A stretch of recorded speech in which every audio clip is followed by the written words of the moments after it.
Hey everyone, welcome back to On Purpose, the number one health and wellness podcast in the world. Thanks to each and every one of you that come back every week to become happier, healthier, and more healed. And that's our mission here, to introduce you to thought leaders, teachers, academics, experts, celebrities, athletes who are all trying to make the world happier, healthier, and more healed. Today's guest has been dedicated to that in a personal way and in their own mission. I'm excited to introduce you to a dear friend of mine who I've been wanting to have on the show for a very long time. We've had some beautiful conversations offline. I've really got to know her heart and her soul more than anything, and I'm honored today to get to introduce you to her.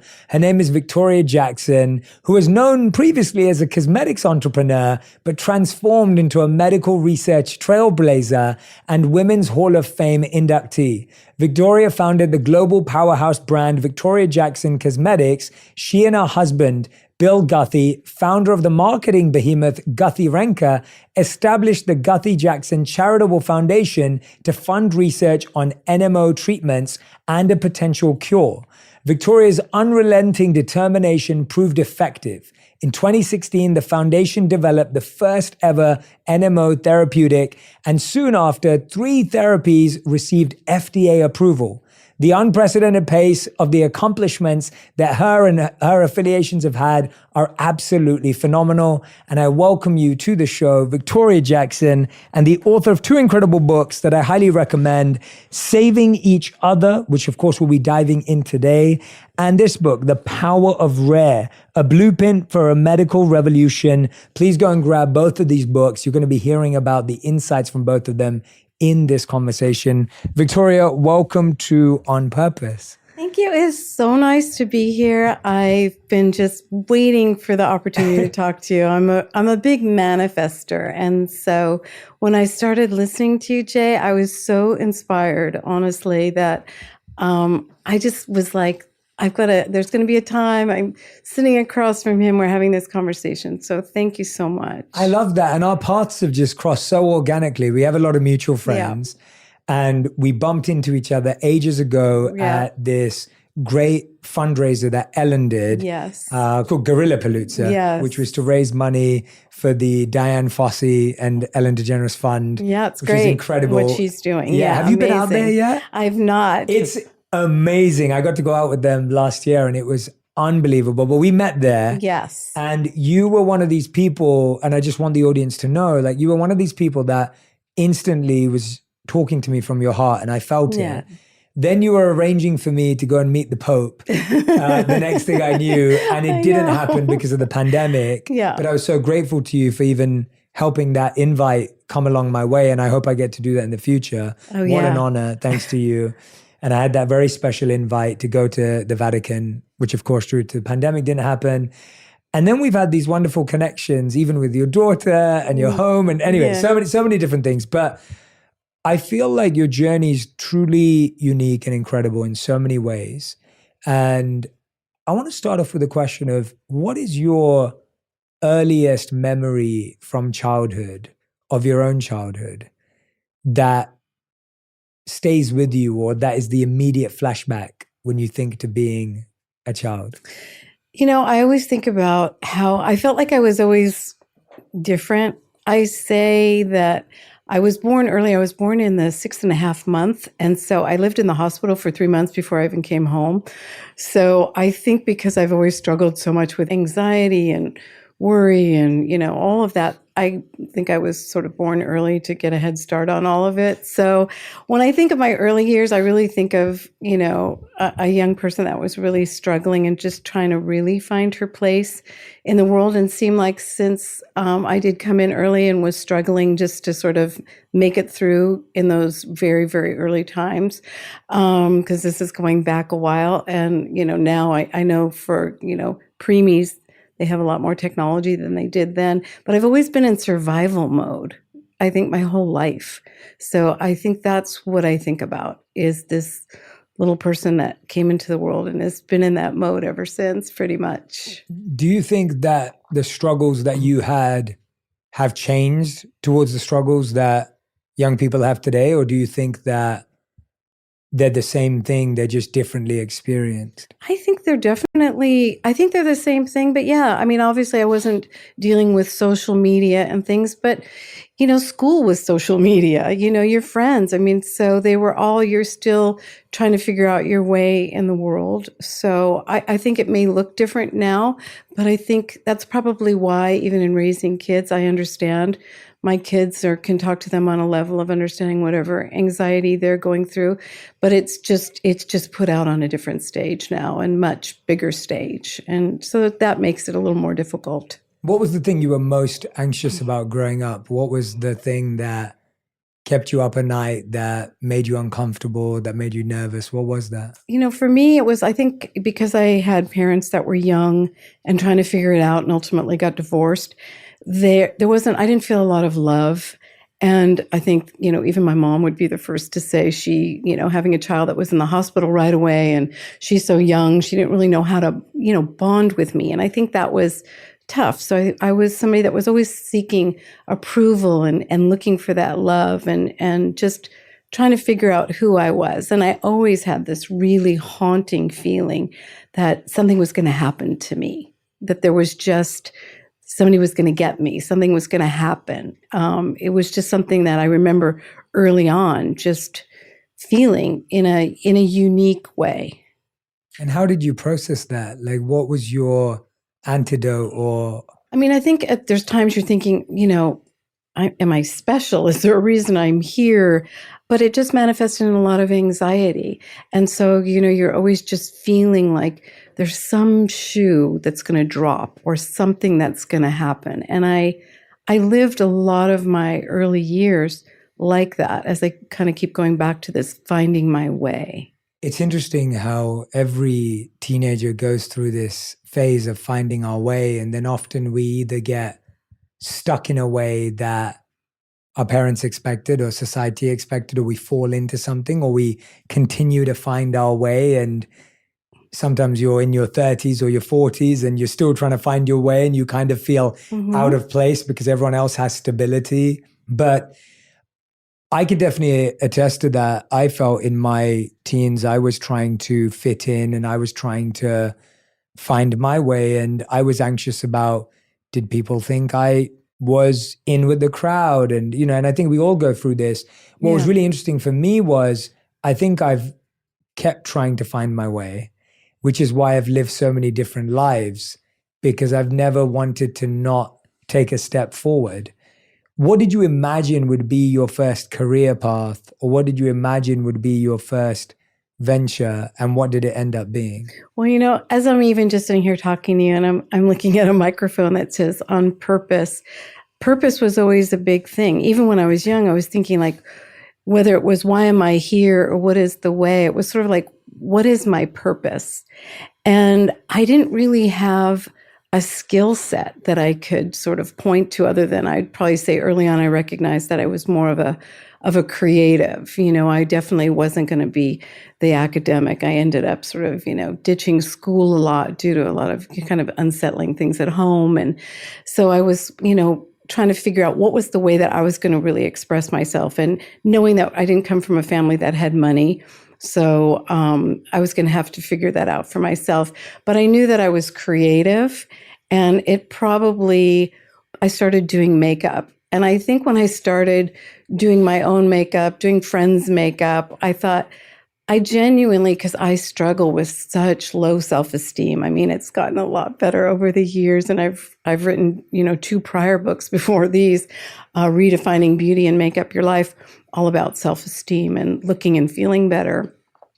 And I really thought, once I started to make up people and give them this sense of like they looked better and felt better, I had some passion around that. It was something that I thought, oh, this is a skill set that I can really perfect. And, I love the idea. And I'm the kind of person, if I can do it, then I want to show everybody how to do it. It's like, oh, if I can do this, you can do this, and here's how. So if social media existed, you would have been one of the first beauty influencers. That's what would have happened, because makeup was one of the big things that took off on social media in the early days. Absolutely. That's how my infomercials were so successful, because I was actually teaching you on my DVDs how you could actually do your makeup, from start to finish. So that's what I was doing. I was putting all the cosmetics together. Here's how to use them. Long before I had my own radio show, before there were podcasts, where I was doing makeovers on the radio. And they said, if you can actually get people to call in and do a makeover on the radio, you can have the airtime. So yeah, this were the early days. And I love that. I love the teaching aspect of it. What gave you the confidence? I think what's really fascinating about that is you're a young person with low self-esteem. You're confused about who you are. You have anxiety, but then all of a sudden you feel, I'm passionate about makeup, and actually I feel confident to teach others or share that. How does that switch happen? Because I think so many of our listeners are in that position right now where they feel anxious. Maybe some of them have imposter syndrome. Maybe some of them are listening and they're going, Jay, I just don't know where to start. Or maybe I know what my passion is, but I'm not good enough. And, we have this lack of belief in ourselves. Yeah. How did you switch from I'm anxious to I actually like teaching and sharing? Yeah. Well, by the way, while I was teaching and sharing, I was also anxious. So I managed to pull double duty at the same time. I just went for it, So for me, for example, I wanted to get in the world of makeup. If you were to look at my portfolio and go through my very early, photographs of makeup, not the best makeup in the world, So I had to learn it and perfect it. And, I had the eye for it, but I had to now really hone my skill set to match what my eyes were seeing. And ultimately came up, which was my concept of the no makeup. I was the original person sort of doing that in the late 80s when everybody had on tons of makeup. Explain that to us. Break that down for people who may not have either been around or may not know fully what that was in the beginning of it, because I think now, in the 80s, think about shoulder pads and the music videos that were out there. And there was a lot of makeup. And my whole thing was, and there really wasn't even a makeup that existed at the time. Let's talk about just even a foundation, a base color that, you use on your skin now to even out your skin tone. That was more natural. Everything was these kind of crazy tones or pinks or oranges. And I wanted to just help women look beautiful, look great, but without feeling like they had makeup on, so that they could really look like themselves and not use it as war paint or a way to necessarily be someone else, but just feel confident in themselves. And so I had no idea how to actually create makeup. So I just started as a makeup artist. I started mixing in my garage pots and pans and making up concoctions that I would use on my makeup jobs. And that's really how I started that. What I love about that, and I want everyone who's listening and watching to know this, is that the first time you do anything, it won't be that great. Yeah. And it's okay. And it's good to know that. I think a lot of us think, well, before I do something, I've got to have the perfect name, have the perfect branding, have the perfect product, have the perfect service. And the truth is, 99% of the time, the first thing you put out there is never going to be that great. If you look at the first version of Facebook or Instagram or Snapchat or anything we use today, the first version of Amazon, the first version of makeup, if you look at all of the first versions, they weren't that great. Yeah. And I think a lot of us, we're kind of knocking up against that going, I want to put something perfect out before we've even made any progress. Yeah. And you have to just have patience with yourself and patience with the project. But you have the process, but you have to just be willing to even put yourself out there and try. For me, I was like, I want to do makeup. I want to, do for magazines and things like that. Okay, how do I start contacting photographers and building a portfolio and just be willing to, even women, and they'd be so afraid to do their makeup. And I'm like, what's the worst that's going to happen? You're not going to like it. You wash it off, So I did 20 years of going to the jails, 20 years of going into the jails and doing makeup for women there, where, think about it, where I would say women would be, I'd go, what do you want your makeup to say? And I'd have women go, I want my makeup to say pull over. A lot of women that were, working the streets or whatever. And I'd be like, okay, let's change the message on that. Let's talk about, self-respect. And I would see the energy of hundreds of gals in there that were, really ready to hear something, and how it just leveled out the room with people that when they saw themselves kind of a before and after, it really changed the whole energy. So I got really passionate about this whole thing I ultimately called the power of mascara and looking better and feeling better about yourself. But it was all, as I'm teaching it, I'm learning as well.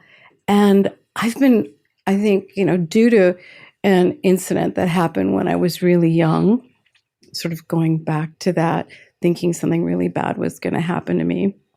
I was one of the early victims in 1973 of the pillowcase rapist.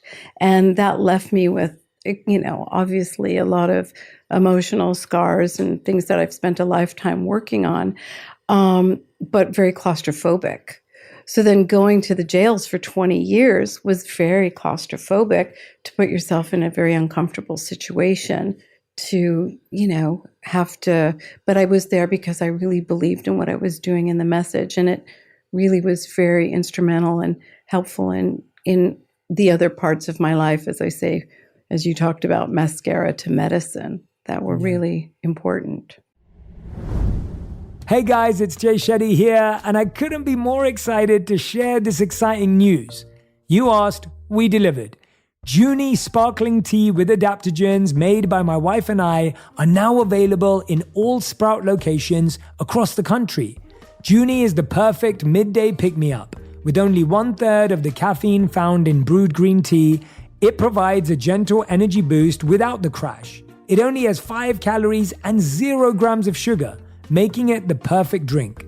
Plus, it's made with a delicious blend of adaptogens and nootropics that may help boost your metabolism, combat stress, pack your body with antioxidants, and stimulate brain function. Head over to your local Sprouts or visit sprouts.com to find the closest location near you. I'm glad you brought that up because we've spoken about that offline before. Mm-hmm.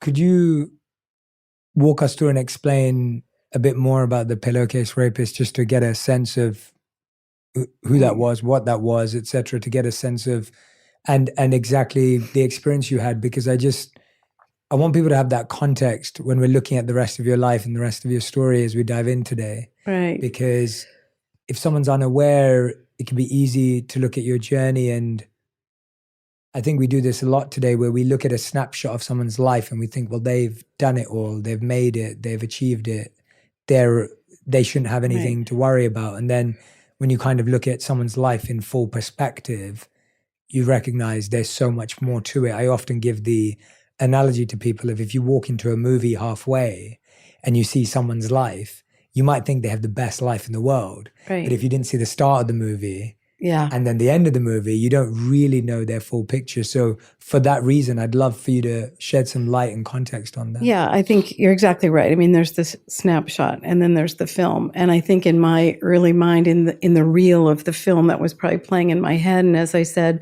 feeling like there was a reason that I was here and that purpose. And if somebody would have told me that ultimately I'd be getting drugs made and working to cure a disease and finding a cure for a disease, I would have never believed it. But I did always have that feeling of somebody, as I said, that was going to get me. And to put a little context to, California there was the pillowcase rapist in the 70s. And then, as if we all needed another pillowcase rapist, there's been another one since. But the pillowcase rapist that unfortunately was involved in my early days in life came into the house when my whole family was home. We lived in a duplex. It was actually in West Hollywood.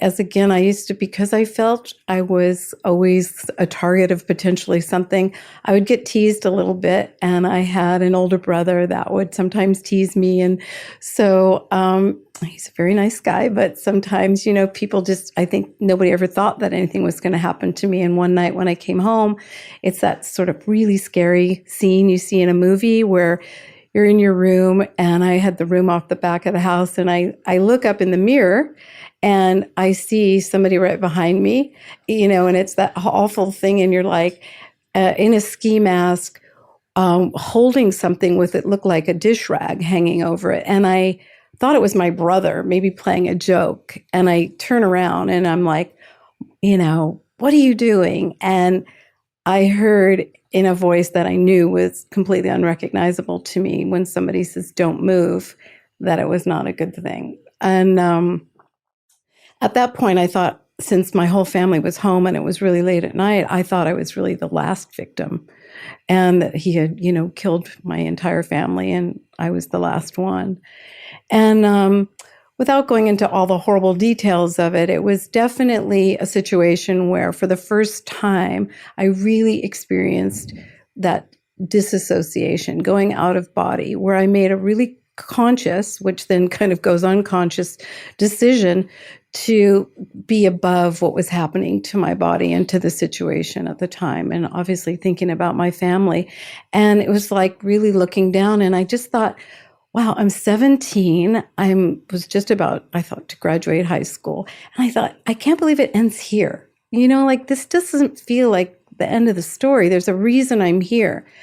And I knew I had a moment where when I saw part of his calling card and trademark is that when he had me in a position where I could see he was pulling the pillowcase off of my pillow, what he did was he would then put them over your head and he suffocated. And that would be, obviously lights out for you. And when I saw that, as he was starting to put it over my head, I really made this very decision, like I am going to, on 3, and where you have that, where you're thinking, is that you're so freaked out, like, is the sound going to come out? Am I going to just be screaming in my head? But I was like, on 3, I'm going to scream and I'm going to scream really loud. And this is either going to be the end of me, because he did have a knife and he had stabbed my leg and my stomach, and part of my face, that I thought, well, this could be the end. But I just in my head counted to 3. And on 3, I screamed and he dropped the knife. Surprisingly, he pulled off his ski mask. I couldn't really identify him, but I guess, again, that was another sort of calling card that they knew it was him.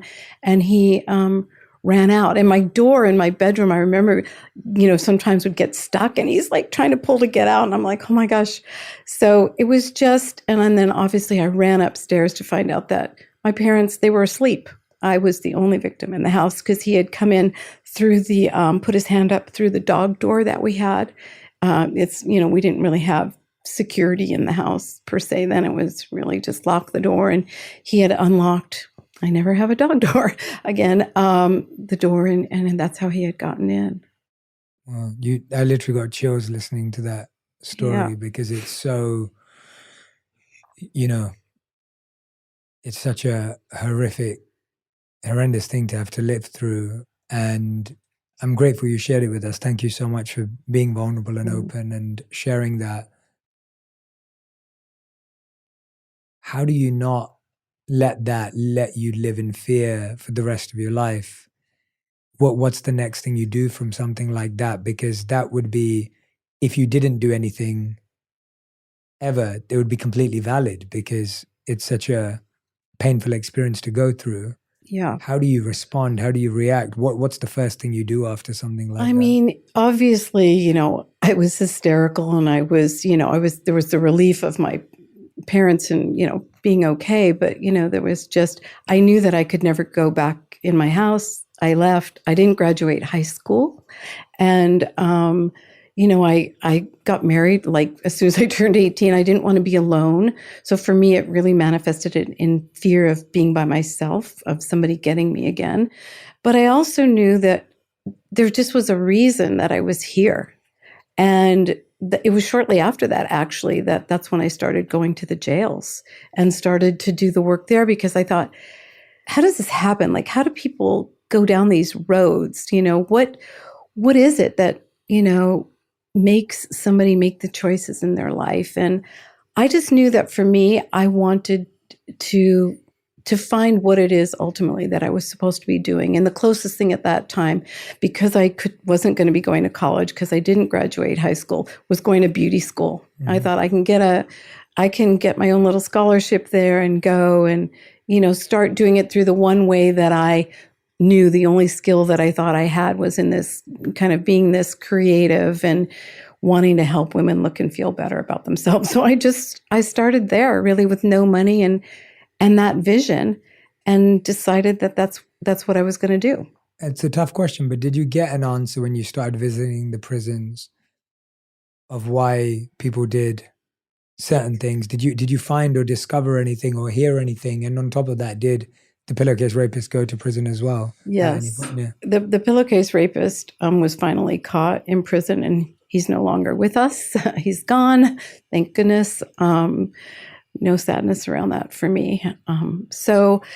Going to the jails, you really see, I mean, there were times that I would go, because after going 20 years and going, every other month, that's a lot of visits, and you hear a lot of different people's stories. And I remember going at times where there was a mom, a daughter, and a grandmother. They were all there.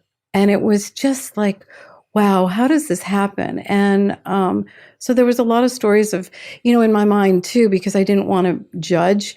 I had to make everybody like, everyone's here as a drunk driver. You're sort of like, I wanted to equalize the room so that even though you may be seeing the teardrops at the end of somebody's eyes of, maybe what they've done in life, I didn't want to judge. I wanted to just stay to my message, which I could see that doing these makeovers and people seeing themselves differently, especially women who had maybe tattooed like crazy eyebrows or whatever it was that had really sort of changed them into just somebody that they looked different, but who they were inside was very different. I wanted to get to that. And I wanted them to feel that, you may be in jail today, but, when you get out tomorrow, or when you get out, there's a whole new world out there, and there can be a whole new you out there. And that really took on the life of the power of mascara. And obviously it was never about selling them my cosmetics or anything like that, because I'm very much for women and whatever makeup they like. It works. Absolutely. No, and I think it's incredible how much our appearance does affect our confidence. And I've seen it. There are so many of these great videos on social media of a lot of hairdressers and barbers going onto the streets and doing free cuts for the homeless, and you hear their reaction. I've seen some of these videos where you hear their reaction before and after, and how they feel about looking at themselves in the mirror, and how it can be such a boost for confidence as well. Yes. And so that definitely resonates. How did it go from being your passion and something that you were so connected to as a way of helping people build self-esteem to then becoming a very successful business? There's lots of steps in between. What were some of the key things you think transformed it from a great small business to something quite successful? Well, I think basically it's really in the world of the no makeup, nothing existed, and especially so you think about in, when you're in the jails, again, I was trying to strip down people to the essence of who they were. And to me, at the core of that is this no makeup.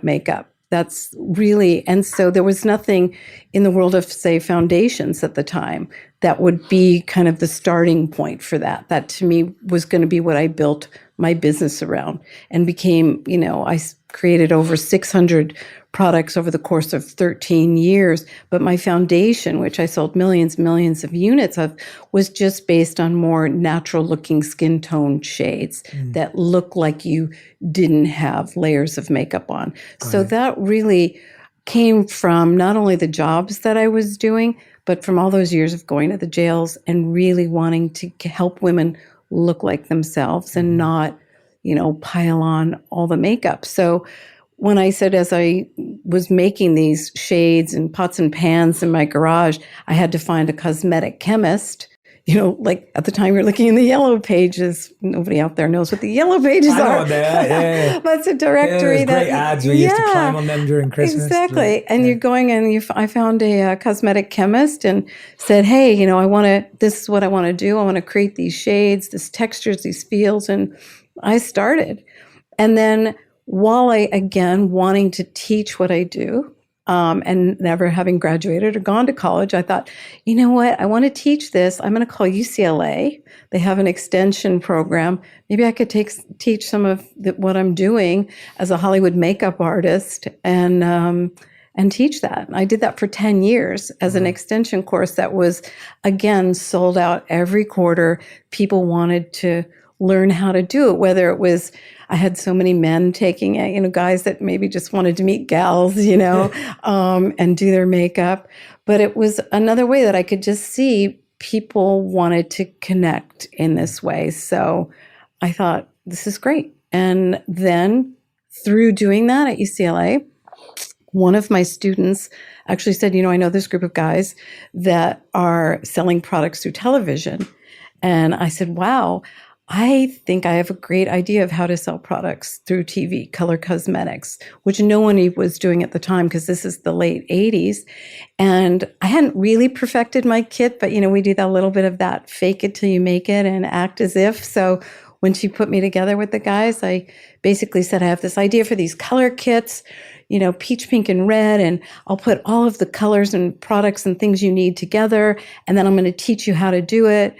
And basically, that long story short, they decided to roll the dice on that and shoot an infomercial. And the very first infomercial I did with two celebrities at the time, Ali McGraw and Lisa Hartman, we started doing $1 million a week in sales. I mean, clearly there was an appetite for women wanting to know how to do their makeup and feeling that confidence and reassurance that I tried to give in my 3-hour tutorials that you never see now.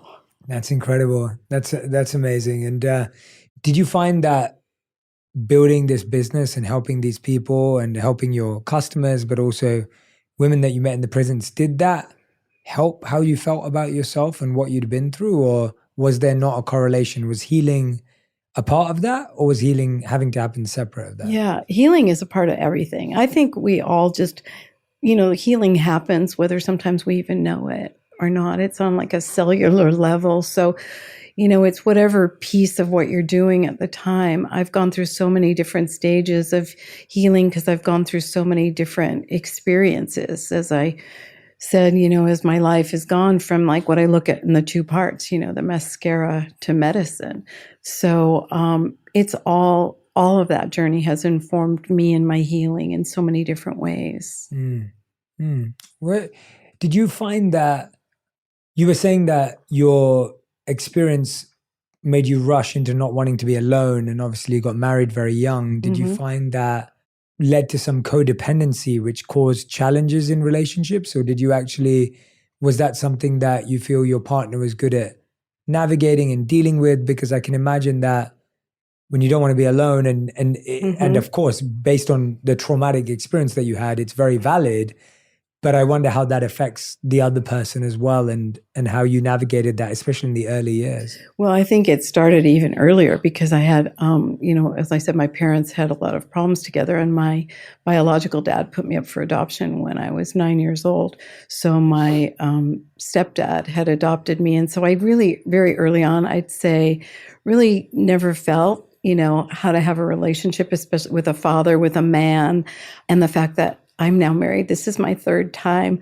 So yeah, I'd say, did I have codependent problems and being frightened and, being afraid to be alone? Definitely created issues because I was afraid and I was still trying to figure out me. I'd definitely say that's been a theme. And even now I've worked really hard, and especially in raising 3 kids. When you have your first child, you really have to think about all of your own stuff. And there were times where I always say, I didn't just hang my hat on my son, I hung my wardrobe. You bring a lot of your stuff. So it's been really a conscious thing. And I think for all of us, thinking about how the past informs us of what we bring to the table and how we have to navigate our relationships, our love relationships, and all of our family relationships. And it can be really challenging, and you can become the quote unquote identified patient, and how you sort of navigate that in your world, in your life. I've often spoken to doctors today and experts, and they talk about how much we need to look at our genetic past and our history in our family of health. And it's so interesting how on the physical level that's true, and it's true on the emotional level as well. But sometimes it can be so hard to look at the emotional background of our family and how it's affected us, Yeah. because a lot of us go through life believing that our parents are superhuman in the beginning. Some of us feel that way for a long, long, long time. Yeah.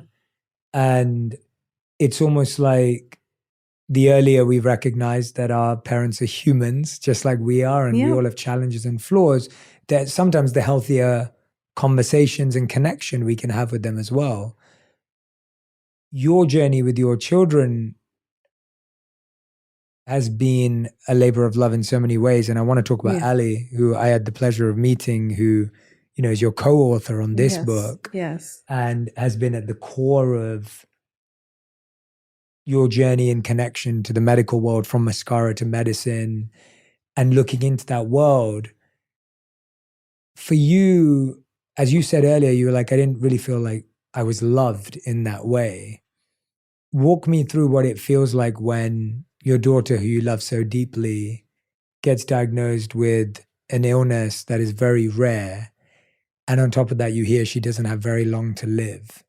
Oh. I just can't imagine. I'm not a parent, but I can't imagine, and therefore I can't imagine what that feels like. Can you walk us through what that moment feels like when you've raised someone for, I think, 14 years, and, you know? Yeah. I mean, my life changed. You know, my life changed when Allie was, you know, I have 3 children. And when Allie was diagnosed at 14, you know, where, you know, completely healthy, fine. And, you know, we're going to a premiere. I remember a premiere of a movie. We're going to go see something. And she's saying she has an eyeball headache. And I'm thinking, oh, you know, okay, you know, and she says her vision's getting a little fuzzy. And I'm just thinking, well, I'm sure it's nothing. We'll go see the eye doctor. We'll get you some drops. And, you know, you don't think anything of it. And then all of a sudden I find out through going through to the eye doctor that she does an exam and says that she's got this optic neuritis, and we need to find out. Optic neuritis is the swelling of the optic nerve, and we need to find out what's going on and go to an ophthalmologist and find out that, you know, and now he's saying you've got to go to a neurologist. And ultimately, the neurologist is doing a series of tests, wanted to do a spinal tap, a lumbar puncture. And I'm like, why? Like, she's just got something going on with her eyes. What are y'all doing, you know? And it was really scary. And he's decided he's going to do some blood work, the neurologist, and he starts checking boxes. And one of the boxes they check is for something called neuromyelitis optica. And I said, oh, what is that? And he goes, oh, don't worry about it. That would be a nightmare. She's not going to have that. I don't even know why I've ever checked that box. And of course, you know how that goes. Check that box. And it turned out that that's what Allie had. And so when they called with the results, they basically told myself and my husband that she had 4 years to live. And it was just life changed. Life changed. In my mind right then, I said, okay, well, I'm closing, you know, at that point I had a $1 billion empire of, you know, my cosmetic world. I'm closing that book, and I'm going to open the book on medicine. And here I am. I make lip gloss. I can cure disease. Yeah, right. But I was going to do it. I was going to find the way and save my daughter, because it was just, I mean, it takes you to your knees. It takes you to the floor. It just, the air goes out of the room. You know, you're just like, you don't even know where to begin. And you literally just have to start somewhere. And that's where I just thought, in that moment, that was my purpose. Everything came back to me. The disassociating wall, you know, the rape was happening. I was like, oh, this is it. This is why I'm here. I'm supposed to cure this. And it was just like, that just became the mission from that moment. I'll be honest, managing money has always been something I've had to stay mindful about. It feels like everywhere you turn, someone's trying to make you spend. That's where Acorns comes in.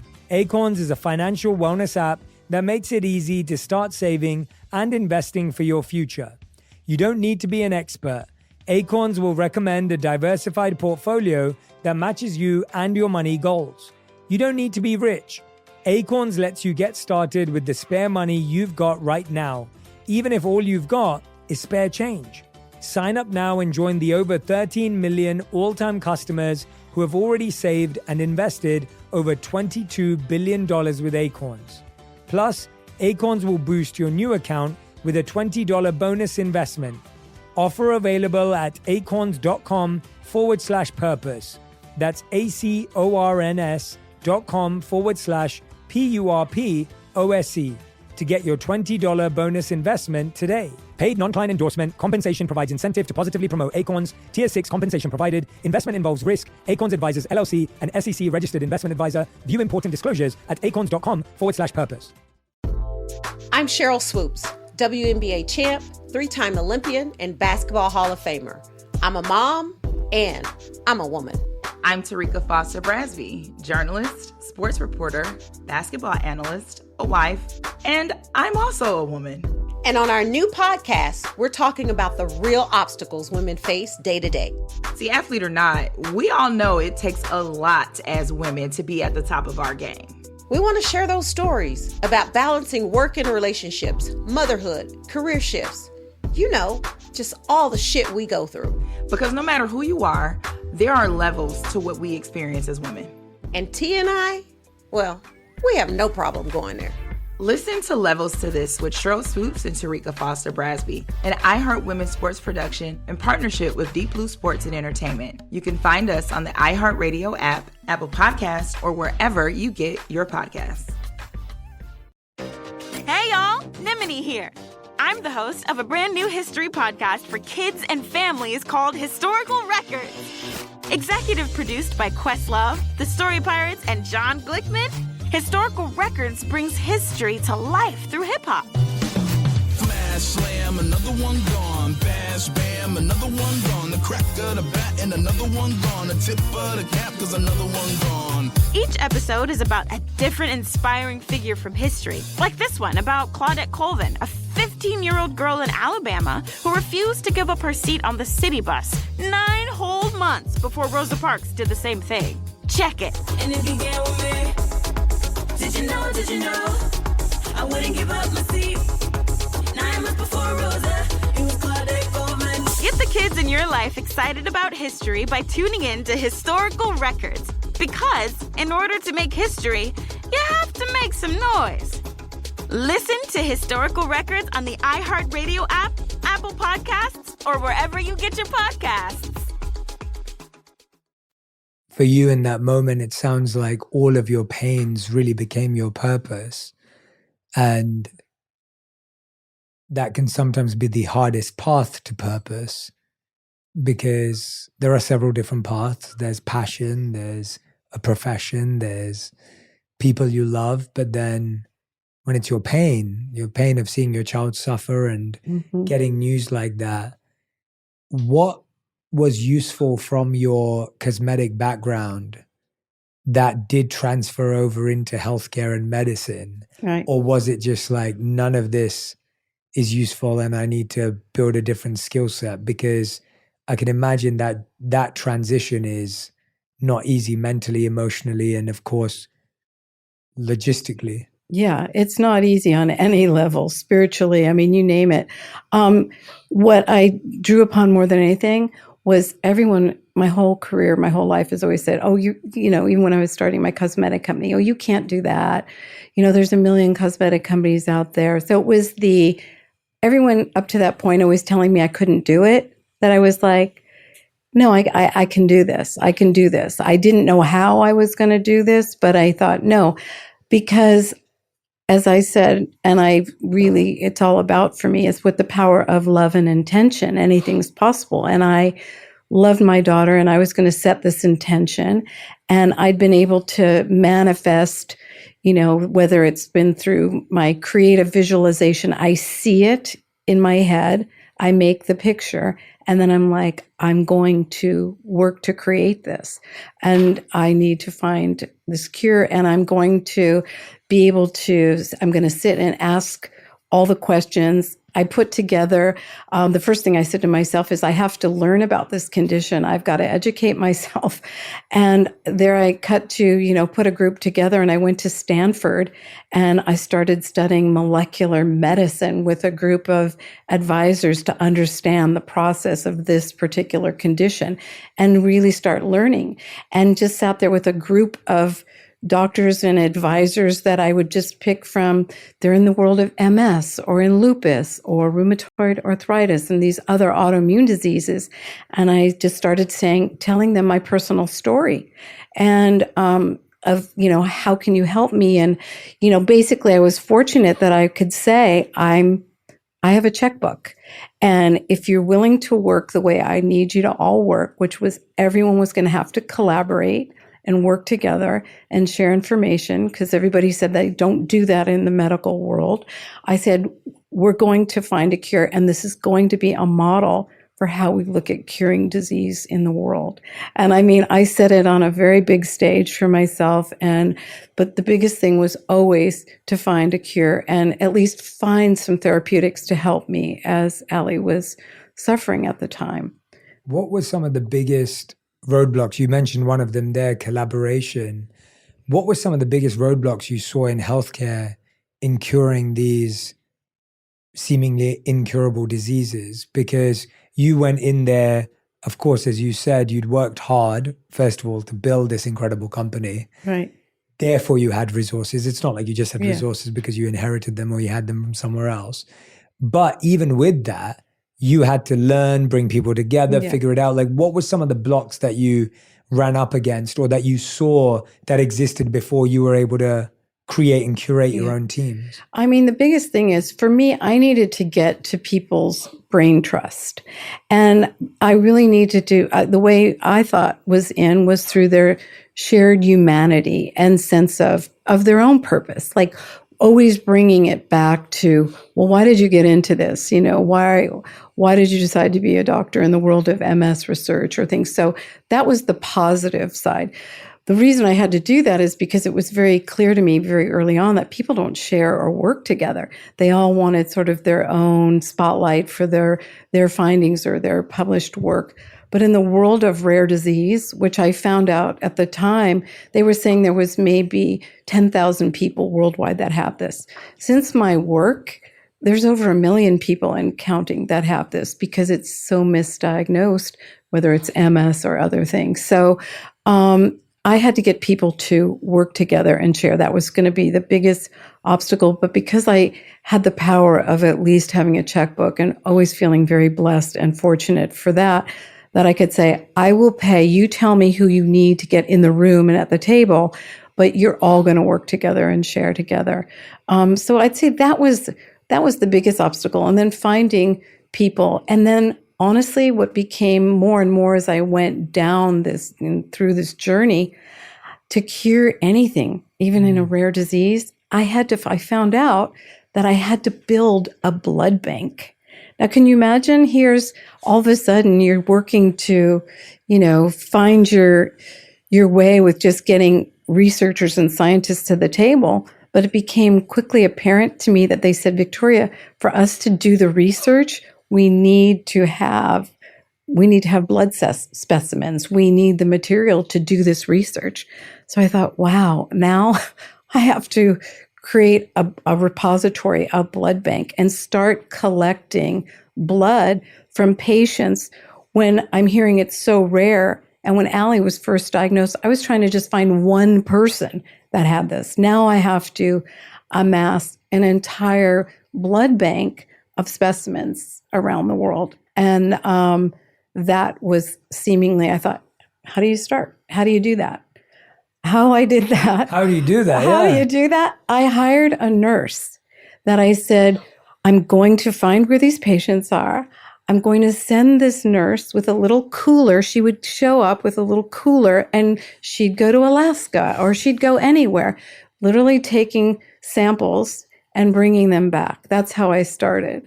I now have over 100,000 specimens in my own blood bank and biorepository that is used for drug companies. I mean, it's changed the whole landscape. But if somebody would have told me, honestly, Jay, that I would be like having to build a blood bank, that I'd be doing that. I mean, even early on when I was trying to get patients to just give their samples, I'd be like, how about if we do like blush for blood? You get a blush if you give me your blood, because a lot, are women. But you get creative and you think about that. And I knew that the biggest way that I could make the difference was getting all these people together in a room working in the same direction. Wow. I mean, that, it's so inspiring because you've just had so many moments in your life that I think it would be natural and it would be completely okay to give up and slow down and just accept. But I'm intrigued because when I've spent time with you and even today, it's not like you're fighting. It's almost like you're creating. And I don't know, I'd love to hear your thoughts on those two sentiments, because often we think we have to fight to stay alive. You started by saying you've always been a survivor. Yeah. What do you think's core to surviving difficult situations? Is it fighting or is it creating opportunity, or what is it? I've never looked at it as, for example, put in the mix there the thought of like being a victim. Like, so if you think of being a victim, you think more of fighting. So I don't think of myself as a victim, or, it was never like, oh, why is this happening to me? It was, how did you not have that thought? I mean, there's a lot of times, clearly, I wish that I had not gone through a rape and gone through what I went through. And there's times that I was like, what would it have been like if I graduated high school and I went to college and all of that? But, that wasn't in the cards. That wasn't my journey. But I always try to zoom out and look at, why is this? What's the way in? Where can I always want to do something good and make the good come out of it. That's just how I've always been. And I want to find that way. And I genuinely always want to help in whatever it was, whether it was teaching women makeup, which is, when I'm sitting there at the pharmaceutical company and showing them the path why they need to help all these people and how they can. And again, going through their brain trust to get them. I mean, think about having to get pharmaceutical companies.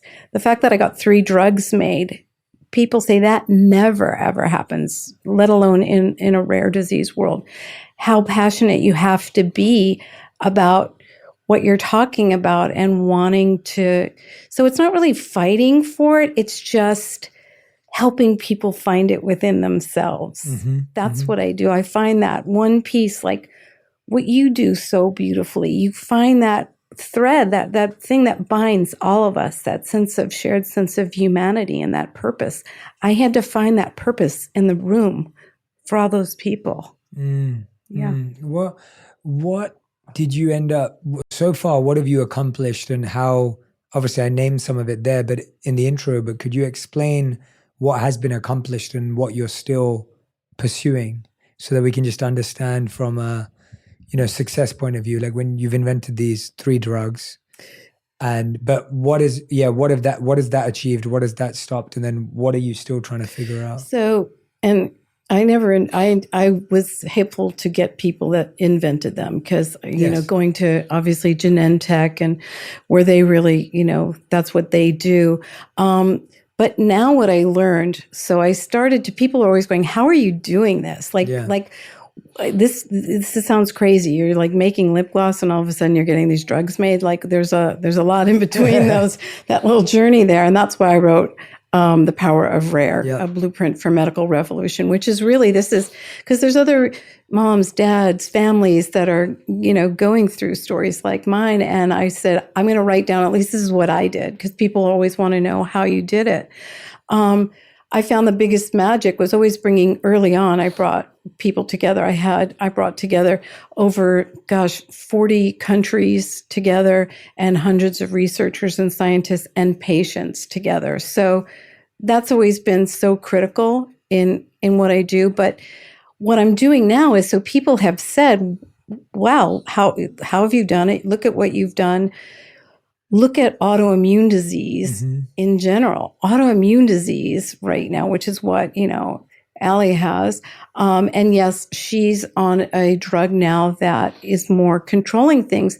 But I decided, as I listened to, our president, which is great, he talks about cancer and moonshots. I thought, I want to do a cure shot. A cure shot. We don't need to go to the moon to start curing disease here. And autoimmune disease and cancer are opposite sides of the same coin.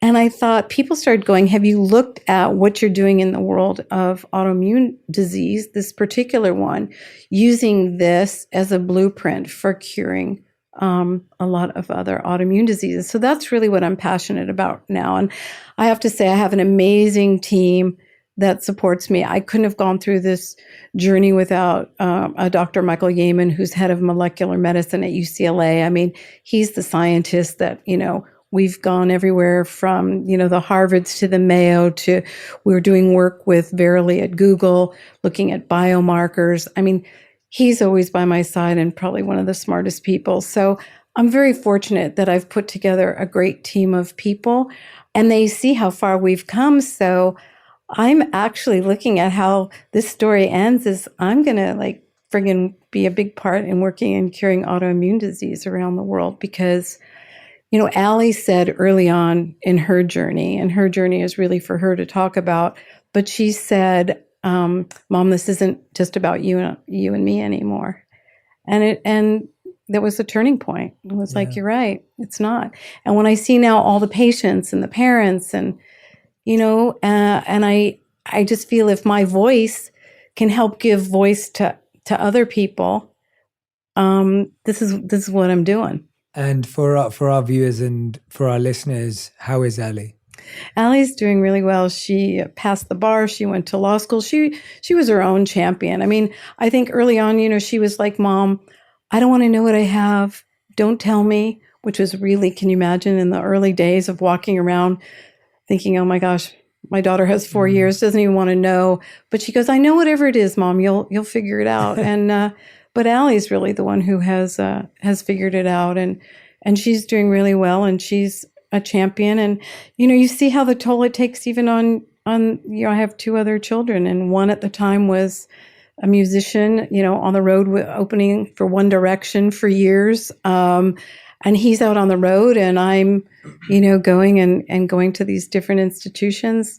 And I should say, because as people are going through this, and whatever your journey is, even while I was going through this, and this was Allie's, there was at one point that I myself became diagnosed with cancer, and I had to really sort of go, this can't be, again, that visualization. I was like, this isn't going to be the movie where the mom's trying to save the daughter, but then she gets cancer and she dies, or Lorenzo's oil, which people told me about, where, he dies. It was like, no, I'm going to, whatever the odds are, whatever things happen, there's another way to look at it and another way to persevere and get through it. What have you learned about, so let's say there are people in the audience who are listening or watching today, they know someone who's struggling with an autoimmune disease, or someone in their life, or maybe even if they are, I have people in my family and life. Where do they start? What do they do? Where do they get help? What are the best places that you've seen, or places of support, especially if people aren't in a, don't have financial capacity to help solve some of those things? Well, first and foremost, they have to start within. They have to find their voice and not be a victim of it, but go, what can I do? In my situation, when I created an app, NMO Resources, and I started to put together, building an actual community for patients to have support groups. So look for other people that are going through what you're going through, and start going through that, having people that you surround yourself in life. Try to put together a team, even at whatever level. And I know people will look at, and I've heard people like, Victoria, we don't have the money you have and all of that. No, but you have a voice, and if something you're hearing doesn't feel right, getting those second opinions, advocate for yourself. That's a really, really big part of it. And a big part of what I do when I'm doing my patient days, where I bring together hundreds of patients together, I'm advocating for them, but I'm getting them ultimately to advocate for themselves, because that's what they need to do. And seek out, just do the research, go online, look at the different things that, and sort of vet them for yourself and see what feels right. It's all about taking action. I'm working on another book right now that'll come out next year, but it's called Worrier to Warrior. And worry, I always say worry weighs more when you carry it alone. So you got to take that worry and kind of redirect it and channel it and do the things, become that warrior for yourself that will ultimately lead you to a better place. Victoria, you've been so vulnerable and generous and kind today with sharing your journey, sharing challenging moments. And today I just want everyone who's listening and watching to know we have only skimmed the iceberg of the amount of work, the depth, the story. And so I highly recommend that both of these books, Saving Each Other and The Power of Rare, if you're truly fascinated by the depths of this story and journey, that you dive into those two books, because like I said, we've only touched the tip of the iceberg. But Victoria, we end every On Purpose interview with a final 5 or a fast 5, which have to be answered in one word to one sentence maximum. And I always ruin it by asking for more details. So that's up to me. But Victoria, I'd like to ask you your final 5. The first question is, what is the best advice you've ever heard or received? I'd say my mom early on said, wash your face, put on some makeup, and just go out there and do it. I like that. That makes sense. That's the makeup alliance. And then I started a cosmetic company. That makes sense. That makes sense. Yeah. What you tell your kids every day. That's great. Second question. What is the worst advice you've ever heard or received? You'll never be able to do that. You're aiming too high. So true. Question number 3. How would you define your current purpose? Oh gosh. I mean, my purpose is to cure autoimmune disease around the world, but really my purpose is to just be a good person, a kind person, to help people and truly just share all the blessings of the good fortune in my life. That's really my purpose. Question number 4. You used this phrase a few times in the interview, like finding your voice. You have to have a voice. What is the best way for someone to find their voice when they feel they've had to be quiet, silenced, or they never had one in the first place? Well, I don't believe nobody's not had a voice in the first place. We all have that. For me, I always encourage people to get quiet with yourself, which is different than becoming quiet, but getting quiet with yourself. Kind of a lot of times I use that visualization of just zooming out and hearing myself say it in my mind and then letting the words come out, just like they did when I made my scream and I was afraid. So, and those words came out, is be willing to do it. Just do it. I'm just, that's so important to me. Just get quiet, center yourself, think about it, and then just say it, move through it, just do it. Mm-hmm. Beautiful. And 5th and final question, if you could create one law that everyone in the world had to follow, what would it be? If we could all just get back to our shared sense of humanity, that really, more than not, people are good people. I have seen, and that is one thing Jay, I'll tell you, working with 40 different countries and all the different researchers and scientists from around the world, when they walk in the doors of my conferences, everybody there is there to really help people. All the politics, all the other stuff, we're there to help people. And just that, if we could just get back to that shared sense of humanity and loving one another, there'd be nothing better than that. Thank you. Victoria, is there anything that I haven't asked you today that you deeply want to share, or something on your heart or your mind or your soul that you feel called to share? I don't know. What do you think? People hearing this, will they benefit from it? Will they? Absolutely, absolutely. I mean, like, I mean, you're hearing it for the first time. I mean, I meant everything I said. It's so honestly moving to hear a journey of someone, just a real human story Mhm. of someone who achieved material success after so much personal tribulation and trauma, to then switch to a service-based life, and now dedicated even further, of course, through helping Ali, but now to helping autoimmune diseases Right. as a whole. Yeah. I mean, I don't know if there's a better story arc for a movie. It's like that, I don't know if it's almost like you couldn't write it Yeah. because it's so powerful that someone would be able to rise from those situations.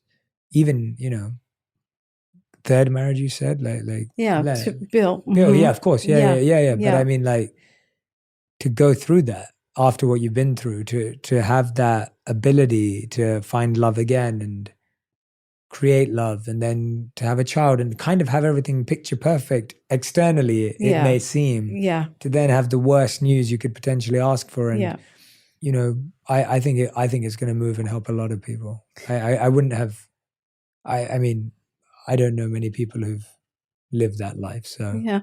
Well, you know what? I mean, honestly, just the fact that you've given me the opportunity, because, there are probably a lot of people that are going through what they go through, and it's hard to get people to pay attention. Getting press early on was like, forget it. I mean, it's like, it's not sexy. It's not, people are talking about whatever. It's always something that, and to me, it's like, this is a great story for how things can actually happen. When you really do see how these doctors and patients and people work together and what's been built, it really is extraordinary. I mean, it's been 15 years now.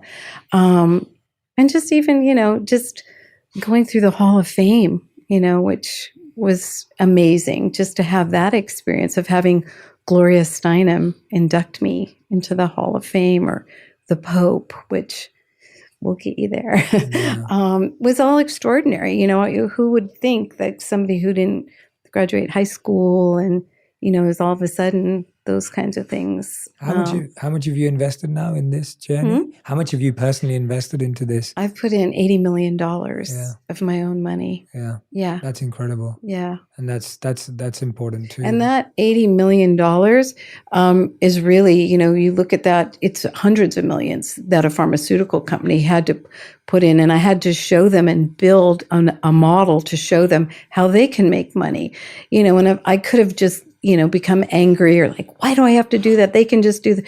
But you have to kind of, I sit in everybody's seat always in my mind in the room and go, how do I get everyone aligned so that we can all keep moving forward? And that was really, really important, is to look at what everybody's needs were in that room, what different countries, different institutions, but then saying to the Mayo Clinic, like, unless, you work with Oxford or whoever that is, I'm not writing this check. So everybody had to work with another institution in all the research. I think that's the most beautiful thing, that you're just using the success you had in service. I mean, what better use of success is there than in service to others? Yeah. And now that you're dedicated to helping hopefully prevent and solve autoimmune diseases, I mean, I feel like you're so right that so many people are misdiagnosed or undiagnosed, diagnosed too late. Like, I'm hearing about it all the time. That's what And so- this will really help, Jay, too, is that because so many people are misdiagnosed Yeah. with different things, most of the patients that now have what Allie has, they've been misdiagnosed before the doctors even knew what it was. They were misdiagnosed with MS, or so that's why there's so many more patients than originally they thought. And there's an assay that it's literally a blood test that tells you if you have it. So How accessible is that for everyone? Where can- anybody can get it. Okay. Anybody can get it. I mean, in this case, the doctor checked that box, Yes. for that test.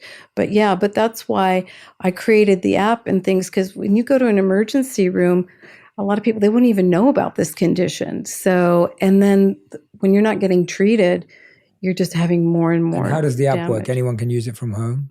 The app, it's on your phone. Yeah. It's just on your phone. Could you tell us what exactly the name of the app so that everyone the can app is called NMO Resources, and you literally download it, and it's got everything. I mean, it's extraordinary to see. There isn't something like And this it's that exists, free? and it's totally free. It's totally free. It's got everything from the clinical trials that are going on to support groups. Anywhere in the world where you are, you can find a physician.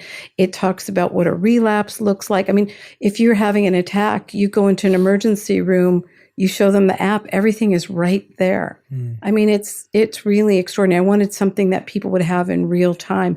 If you had this for all conditions, I mean, people creating something like this is amazing.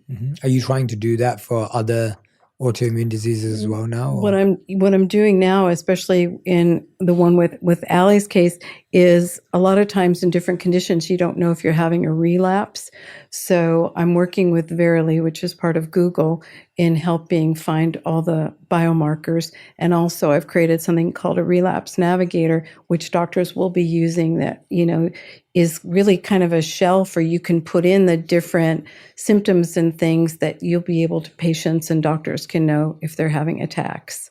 So, thinking about technology now with where we're going to be with AI and all of these things. I mean, when I started, I think there was maybe 3 papers that were published on what it used to be called before NMO-Devick's disease.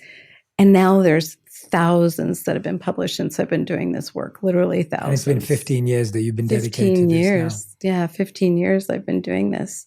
15 years I've waited to talk to you or to talk in general, just to get the message out there, because it's really, really tough. And I know there's a lot of people in the world that are suffering with these kind of conditions and diseases. And there's probably a lot of parents that are trying to figure it out and figure out how to make enough noise or get the attention, because autoimmune disease is not, going away anytime soon until we all really put our focus on it and know that if we can cure autoimmune disease and cancer, I mean, and they are different sides of the same coin. When you treat one, you get the other. So you're much more vulnerable to that. And what's that gap? Like, what is, because you always feel, I guess, we assume that so much money is going towards solving cancer and solving this. Like, is money the issue? Is time the issue? Is collaboration the issue? Like, what's the... I think what makes me the craziest is when people give a lot of money, say they're very well intentioned, they're giving money to something, but it's going to maybe to pay for a chair for a professor, or, it's not going where it needs to go. 100%, we're pretty much, I've put in $80 million of my own money, of our family money. Every penny goes to research and science. A lot of places it just doesn't.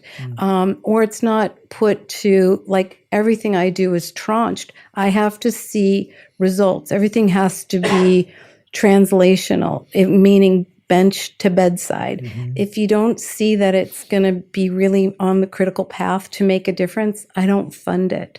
So a lot of money is spent on things that, scientists, and God bless them, but they'll research, the head of a pin forever. I mean, you have to sort of be very strategic, and you have to go, okay, where is the gold in this that I'm going to fund it? Because